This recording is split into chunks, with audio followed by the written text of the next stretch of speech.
نحمده ونصلي على رسوله الكريم اعوذ باللہ من الشیطان الرجیم بسم اللہ الرحمن الرحیم۔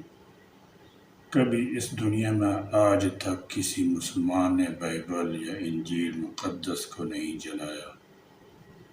کبھی مشرق میں گیتا اور تورات کی بے حرمتی نہیں کی گئی۔ کبھی کسی مذہبی کتاب یا صحیفے کو نظر آتش نہیں کیا گیا۔ یہ کام کبھی فرانس کرتے ہیں، کبھی سویڈن۔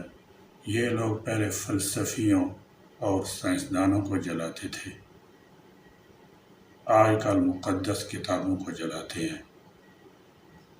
قرآن کریم کی جس طرح بے حرمتی کی سویڈن نے اور سرکار نے اس کو اجازت دی، اس سے تو قرآن کے ایک زبر زیر کو فرق نہیں پہنچا، لیکن مغرب کی اخلاقی تاریخ کے سیاہ دھبوں میں ایک بڑے دھبے کا اضافہ ضرور ہوا ہے۔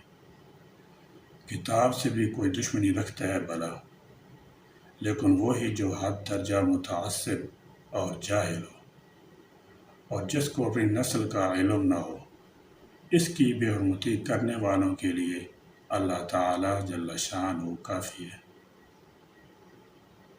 جب دشمنان اسلام قرآن کریم کی بے حرمتی کے درپے ہوں تو اہل اسلام کو چاہیے کہ قرآنی تعلیمات کو اپنی سینوں سے لگائے اور دنیا میں قرآنی تعلیمات کو خوب اجاگر کرے، کیونکہ نبی کریم صلی اللہ تعالی علیہ وسلم اور قرآن پاک جو ہر مسلمان کو اس کی جان و مال سے زیادہ عزیز ہے، لیکن افسوس ہم نے صرف اور صرف مذہب تک اس کو محدود کیا ہوا ہے، اپنی عملی زندگی میں نہیں۔ ہمارا اپنا دوغلا پن غیر مسلموں کو ہمت عطا کرتا ہے، ہماری یہی منافقت اسلام کے دشمنوں کو حوصلہ عطا کرتی ہے کہ وہ ہمارے مذہب اور شعائر اسلام پر وار کرے۔ جب تک ہم مسلمان قرآن کریم کے فرامین پر عمل کر کے قرآن کا اصل احترام کرنا شروع نہیں کرتے، اس وقت تک ہم دوسرے سے احترام قرآن کی توقع نہیں رکھ سکتے۔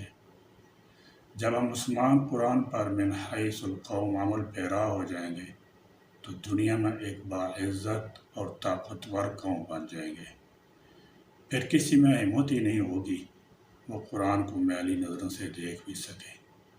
وآخر دعوانا الحمدللہ رب العالمین۔